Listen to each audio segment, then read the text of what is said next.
trans identity, I was like, we could still thrive. So I decided to put myself out there. And now, I get some occasional messages from other Hispanic, Latinx, like non-binary or trans masculine people, and they really look up to me. They really like respect me. And like, I didn't really expect that to happen. Mhm. But that's kind of how that turned out. Cause like I also on Facebook, I have like this really big Facebook group that I made in 2015 that has like 22,000 people from around the globe that are trans, masc, non-binary. And people found community there. It was like a lifeline. People asked questions, and people found love on there. It's called FTM Brotherhood. So at first it was just for trans men, but then my identity opened. I was like, you know what? Let's have some non-binary trans mass people in here too. So that's where I built community. I met so many people there. I met some friends, and that's kind of how I built my platform on there. I've also built it on Tumblr because I kind of used it as like a diary. I used to write like every other day. Like there are things on there that I don't even remember because I was like, oh right, that happened. Because I used to write stuff as it was fresh on my mind, and it was kind of like a little diary that I kind of want to turn into like a memoir. Because I would tell people my story. I haven't told too many people like my life story, but they're like, that definitely should be shared with the world.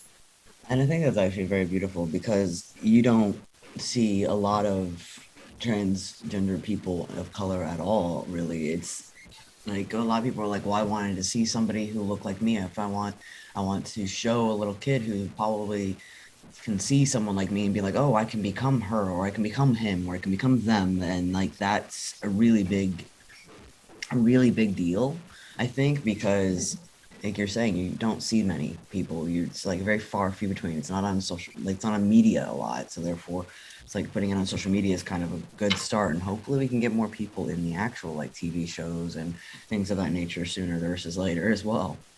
Absolutely, absolutely. There's definitely more Hispanic trans people out there now, but like when I first started, it was literally just me. Yeah, and that's well, it looks like you started paving a way for that, which is great. So Ray, what are your future goals and your aspirations? Like, what's the biggest aspiration you want in life?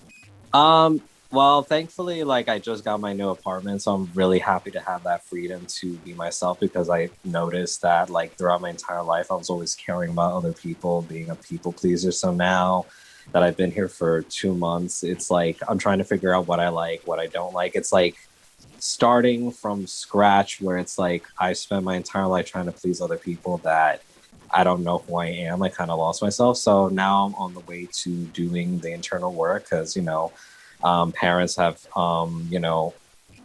given like basically we adopted our parents' trauma. So that we have to do the internal work to do that. I'm trying to be a little more spiritual because I'm also half indigenous. So I'm getting more in touch with my indigenous roots. I'm starting to take on like possibly the label of like being too spirited because there's like mass feminine energies that I have.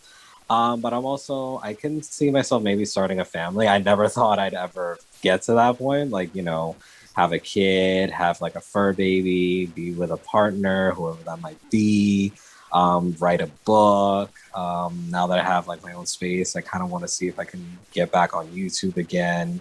I've always liked ASMR and apparently people really like my voice. So I was like, why don't I like do 30 to 45 minute like compilations of me scratching my beard or just like whispering things in like two different microphones, stuff like that.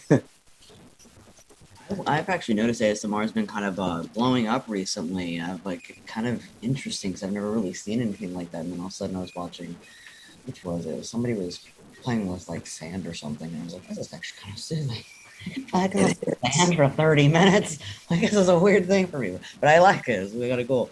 If you would have any advice for any young trans person, what would you give it? What would it Well, if it's a young trans person, I'd say, what you're feeling now is not forever.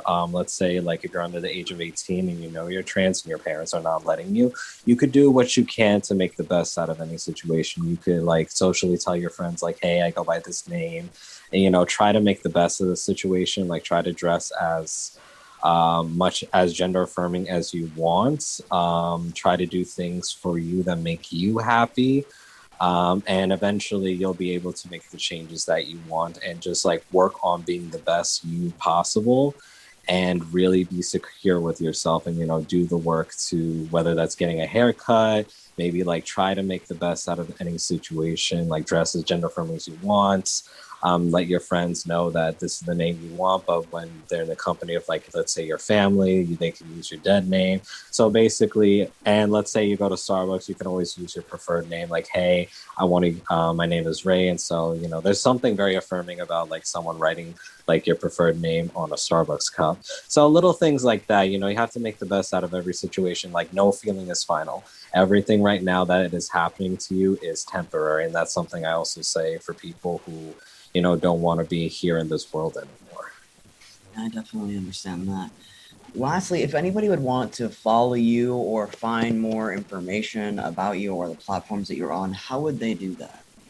Well, they can usually find me on TikTok. I'm trying to be a little more active on there because, like, I get a lot of questions. Because, as I've said, like, there's a lot of people on there. Like, most people on there are not. I usually haven't been on T for that long. Like, I don't think I've met anybody that's been on T for more than 3 years, if I'm being quite honest with you. So, I'm kind of on there like as like a mentor to answer questions about top surgery and all these things. So I'm known as Trans Jesus. Like, everybody kept calling me Jesus, and that's when I started, adopting that. And then that's when I started adopting that on Instagram too. So I am Trans Jesus. Will that change in the future? I'm not sure, but for now, like, I'm just playing the Trans Jesus. I haven't seen my mom in like 3 months, and she even called me Jesus, and she doesn't even have social media. She doesn't even know I'm on social media. So that was very interesting to me to hear. I was like, wow, even my mom sees it. That's hilarious. I mean, well, Jesus wasn't white, in my opinion, but whatever. We can go and talk about that for hours. But I appreciate it. I want to thank you so much, Ray, for being on the podcast. I know that it's very important for the non-binary, trans-masculine Spanish population to have somebody in the world today such as you. So I greatly appreciate that. And so, yeah, thank you so much. Of course. Thank you for having me. It's been fun. No problem. So everybody, again, until next time, live with purpose and live your truth.